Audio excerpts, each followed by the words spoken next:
Yo, what's going on, guys? Reversal here, and today I'm going to be doing another post-ban list Dinosaur deck profile. This time is going to be a going first variant.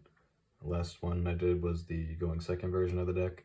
A lot of people prefer to go first, since sometimes going second's a little rough into decks like Fiendsmith Ubel or other decks that try like FTK you. So it's going to be for going first. Found with this, I tested a lot of different things. You kind of need to play a lot more heavy into your engine, or you end up bricking too much with the prosperity limit. So this list is gonna kind of reflect that. Out of all the things I tested, there's a few different consistency cards that ended up performing the best overall. So I'll go over that when I get there. But before I get into the video, if you're interested in this Dinosaur playmat or these sleeves, check out finalsaga.de. If you decide to buy anything, use my code REVERSAL10 for 10% off your order. It supports me directly. They got a bunch of other cool stuff over there, so definitely check them out. If you haven't subbed to the channel already, definitely do that now so you don't miss out on any future videos. Drop a like, comment, all that good stuff. It all helps me out. And if you're interested in my thoughts about the new Jirac support that was just announced and translated, check out my last video for that. But yeah, let's get right into the profile. So this list, I believe, is 42. Might be 41 though, but we'll count along the way. Start off, we got 3 Obi, 2 Archosaur, 3 Baby, 2 Petite, 1 Misk, 1 Kaito. Playing the Kaito for a specific reason this time, which I'll get to with the spells, but it's, spoiler, it has nothing to do with the poly. The Meteorus and the Frostosaurus. I messed around with some builds cutting the Frostosaurus and some just not playing like this package at all, but I ended up just going back to this since the other stuff played a lot worse into Droll and required a lot more extra cards to play. So this was like the most minimal engine still that lets you set up like 4 negates through disruptions or through like bad hands, stuff like that. So I think it's still fine to play. And the 2 Conductor and the 1 Pank. This is it for like the dino monsters. It's all like the standard stuff pretty much. Didn't really change anything. I did try builds with like 3 Petite that leaned more heavy into like the litho stuff, but I ended up not liking it too much in this version. So for some of the spells, we got the 1 Prosperity. Fortunately, it's at 1. 3 Fossil Dig, 2 Ground Xeno.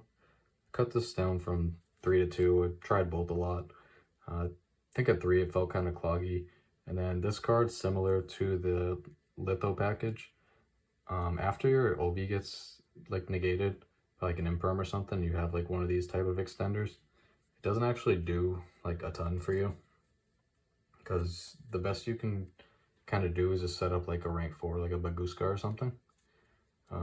In the Nemesis build, it could have been better, but being able to search the flag into the corridor, you don't end up getting enough bodies banished unless you do like some really weird stuff. So ended up just going with like the more standard build.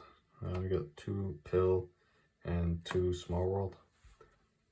So I went back and forth playing like the Small Worlds, the Litho package. I tried both. The version that had like no non-engine, it was just playing like everything, was a lot more consistent, but then going second, you would have like a harder time. But I think this card's like the best prosperity replacement, probably. Just because like with Litho, for example, like you're going -1 to use it anyway. So if you're gonna be going -1, you might as well use it to search like a Misk, which is gonna help your plays go through more than anything else. So I think this card's like fine. It's not the best, but we don't really have many good options with Prosperity limited, since that card was like such a huge consistency boost ever since it came out. With a list like this, you could try like Extravagance and just play like the important stuff like SP, Anima, Lars, Dolka at like multiple copies and just pray for the best, but I don't really like that either. I think you're missing out a lot of utility when you do that. So now for some more like spells. This is like the field spell package I'm playing. 3 Lost World, 1 Terraforming, 1 Rate Soth. Put this up here. And then to go with the Rate Soth, we're playing 2 Fenrir, 2 Unicorn, and 1 Birth. So I think these cards are just like consistently the best like consistency boost that you can give the deck. They're not like as big of a boost as some other cards like Litho and stuff like that, but these cards do give you a lot of extra just big bodies in addition to a grind game with like the Birth, and like sometimes the Fenrir and the Unicorns can just kind of carry you. Then like these plus any Dino and Lost World give you a combo, and a lot of times through hand traps you can at least like establish a Baguska, or if they don't like hand trap you early, you're giving them the token and then they can't hand trap your Donner to go into like the Lost World Protect plays, which can be nice. So these cards have just consistently been the best thing to play for me. I think these cards just help you so much in terms of just trying to survive to the next turn, and then just giving you a grind game with the Birth, and then this is like an extra disruption as well. If you have a cash card that doesn't like straight up lose to something like Dark Ruler, at least it's something. But yeah, these cards have been really good. I'm still maxing on the Lost World just because you want to see it with the cash stuff. You want to see it with your Ovi. If you see it with Misk and Ovi, you can play through Ash a little better. So then going second, this card's still like the best consistency, like random engine piece, since any Dino plus Lost World going second can combo as long as you can get to that point. So I think these have all been good. Like I said, I was playing all these with I think I had 2 Lost Worlds and then like Diagram and Litho, which was okay, but overall I didn't really like the Lithos for the same reason I don't really like Crown Xeno anymore. It's because like the combos are really fragile if that's all you have, and like after your Ovi gets impermed, they're not really that useful either. Then for the like other non-engine, like all the cash cards are non-engine, so I like that you're using non-engine cards that also help you engine-wise, so that's the main reason I like the Kishtira cards a lot. And then to go with them, just played 3 Book of Eclipse and Called By. I ended up going with Book of Eclipse as like the one main deck non-engine 3 of, just because I feel like this card's like the highest impact, that has like the most utility. Sometimes you can use this to dodge targeting negation on your own stuff, and it can help you like just establish something as opposed to passing on nothing, which is nice. And then this card's just a really good backup plan. If say you just get to like some type of board and then set this and they deal with like your front row with like a Dark Ruler, for example, just having a Book of Eclipse in the back can sometimes be enough to get you the next turn. So I think this card had a lot of utility and I like using it. You could play something else in this spot, like Droplet, for example. I think another one you could potentially play is like Imperm, just because this card's like weird to side. So if you like want to main this as your one non-engine and then like side into more hand traps, that's an option as well. But this is the one I went with, and I think it's fine. Subject to change, of course, but I think it's pretty good. So let me just double check how many cards this is so I could give you that.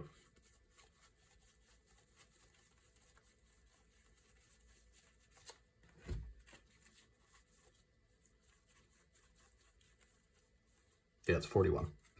So pretty close to 40, which is nice. It's nice for the extra deck. The typical stuff, we got Dolka, Lagia, Lars, Dweller, Baguska, and we got Anima, Reprodocus, Donner, and SP. So these are like the 9 like mandatory ones. And then for the rest of them, you have like choices you can make. I'm just playing the 1 Dugaras for like random tower stuff, and then sometimes it helps you in games. And then Almirage and Secure. These are like something that comes up sometimes with like Archosaur when you already have a pill, or a Baby when you already have a pill. More so going second, but it's nice to have these cards just as a safety net.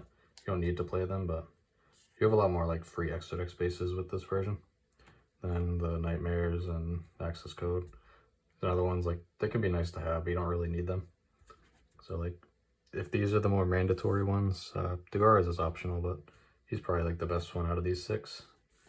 Some other ones you could use is Typhon, Chengang, since you're playing the Meteorus, Pentastag. I think this one's not as important now, since the, like, Dugara's Pentastag line's vulnerable to Nib, and you only have 1 Prosperity, so the half damage isn't happening as much either. The Cerberus, this is like the same thing as Donner, except you have to discard a card instead of Donner, which tributes itself.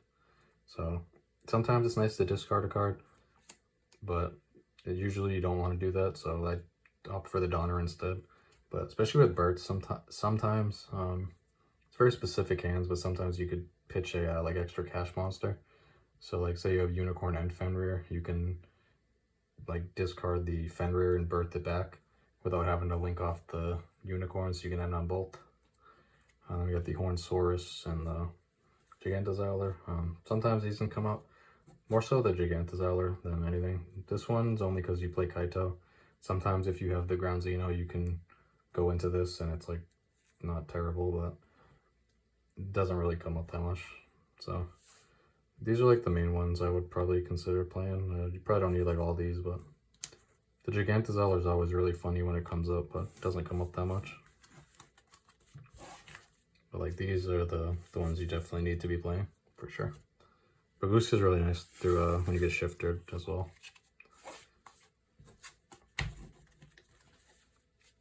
So side deck, as usual, it's going to be more than 15. Start off 3 Ash and 3 Nib. I think these are really nice. Just you want to have hand traps in the side, I think, more than breakers. Just because a lot of decks, you kind of need them, or you need to have like very specific combinations of breakers sometimes, versus like Yubel, for example. And then versus other decks that are like trying to pretty much FTK you, whether it's like Ritual Beast with Protos or like Branded Puppet Locking you, like the breakers don't really do too much unless they're like very, very specific ones. So that's something to keep in mind. And then there's also the Bystials. I like these cards a lot, whether you're playing hand traps with them or breakers. They pair well with both of them. This can pair pretty decent with Nib as well, which is cool. So I think they're pretty good. These are like the main ones if I'm going to play some hand traps, so I'll go with these. Then we got Droll. This one's like more experimental. I feel like in theory this card's better now, but in practice a lot of the time it ends up being a little lackluster. I think of all the cards versus like Fiendsmith Yubel specifically, this card has the highest chance to just beat them with variants, which is nice because like if they have like a Lotus, for example, and they start with that and you Droll them, it doesn't really do anything. They still can end on the full board if they know what they're doing. But otherwise, they have a lot of searchers that sometimes if they start with anything else and you hit them with Droll, it has the best chance to stop them the most. So I think it's worth considering. Then another card I used in the Go Second list is Phantasme. You got to decide like 2 or 3 of these, depending on what the rest of your side plan is. But I think this card's very good right now into like Snake Eyes and Yubel and other Link decks. So gives you a good chance to just kind of fix your hand going second, and the targeting protection's really nice on top of it. So I think it's definitely something that's worth considering. And then I think Duster and either 2 Cosmic, 3 Cosmic, whatever you decide to fit. I think these are like needed to have at least a little bit, just for like Runic and other random stuff like that. But you might not be able to fit like all 4 of these, but I would play at least like a Duster and a few Cosmics. If I was to play any other breakers, it'd probably just be to side the Dark Rulers, since the other ones you really need to pair with something else. But sometimes against certain decks, just 1 Dark Ruler can do a lot for you. So this is definitely one to consider for sure. But like I said, probably lean more towards hand traps, since some decks board breakers aren't that reliable against. And mixing hand traps and Dark Ruler doesn't really make a whole lot of sense. And then finally, if I'm going to play a going first card, I think it would be Judgment. Just because the like Lars Dolka boards, and then you have like the Kashtira stuff as well. So like all that can be hit by like a single Dark Ruler, or it can be prone to like something like Droplet, for example, as well. So having a card like this is really nice. to insulate that post side. It was a lot better when we had 3 prosperity, since you could see it at least like half the time, but now it's a little less, unfortunately, but it is what it is. But yeah, this is like the plan I would kind of go with for this side. As always, it's usually like pretty locals dependent, wherever you're like playing and what people play there, but that's about it for this one. Thanks for watching. Peace.